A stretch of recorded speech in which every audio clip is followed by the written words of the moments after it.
এই সাইডের সামনে তাড়াতাড়ি হয় সামনে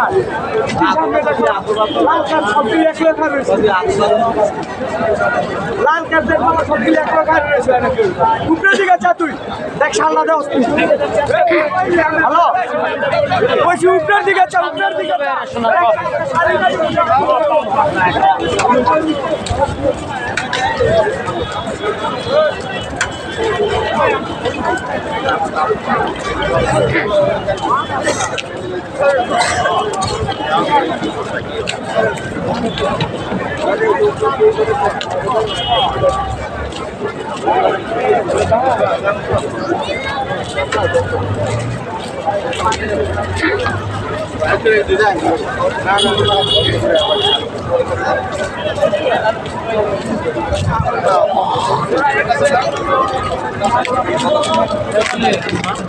খাওয়া দাওয়ার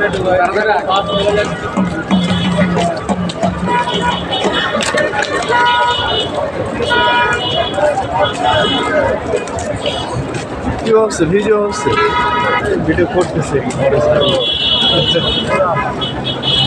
কাছে যেতে হলে একটু লাইভ টুক করবো কিন্তু কাছে যেতে পারি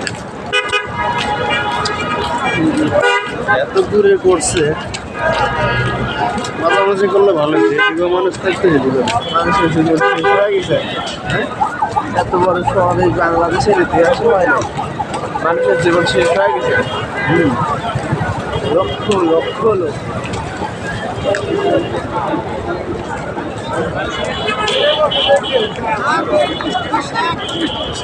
17-18 বছর পর আইছে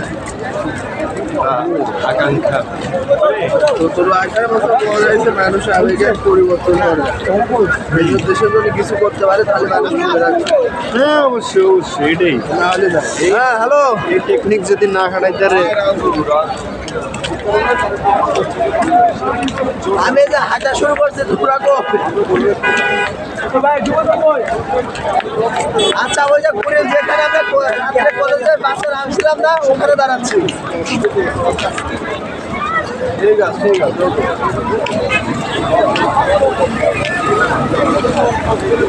তার সাথে তার সম্পর্ক রয়েছে এমন থেকে ধরে এনে তারা বর্তমানে মানুষের হিন্দু ভোটারদের ভোটাদায়ের জন্য তারা যে চাল চলেছে মানুষ এখন বর্তমান বুঝে গেছে, মানুষ সচেতন। ইনশাল্লাহ মানুষ তাদের এই ফাঁদে পাঠাবে না। জাতীয়তাবাদী দল বারবার বাংলাদেশের রাষ্ট্র ক্ষমতায় এসেছে, তারা দেশের উন্নয়নের জন্য কাজ করেছে। আগামীতেও বাংলাদেশ জাতীয়তাবাদী দল দেশের উন্নয়নের জন্য কাজ করবে। দেশ নায়ক তারেক রহমানের যে 31 দফা অবশ্যই বাস্তবায়নের মাধ্যমে এদেশের মানুষের সকল প্রকার সংকট ইনশাল্লাহ দূর হবে। তারেক জিয়ার নেতৃত্বে আগামীর বাংলাদেশে এগিয়ে যাবে ইনশাল্লাহ। আমি ইতিপূর্বে কখনো দেখি নাই তারেক রহমানকে। তারেক রহমানকে আমি ভালোবাসি 2007 সাল থেকে, তখন থেকে আমার রাজনীতি শুরু। এতদিন প্রতীক্ষায় ছিলাম আমার সেই নেতাকে একবার দেখবো, আজকে অবশ্যই দেখছি। অনেক কষ্টের পরে তাকে দেখছি। আমার জীবন সার্থক, আমার মনটা ভরে গেছে। তিনি যখন হাত দাঁড়িয়ে আসছে আমরা খুবই আপ্লুত। 18 বছর পরে ঘরের ছেলে ঘরে ফিরেছে। তারেক রহমান এসেছে বাংলাদেশের মানুষের টানে, এই মাটির টানে, তার মায়ের টানে। অবশ্যই আগামীর বাংলাদেশকে তিনি সামনের দিকে এগিয়ে নিয়ে যাবেন, এটাই আমাদের আকাঙ্ক্ষা এবং আশা। ধন্যবাদ ভাই।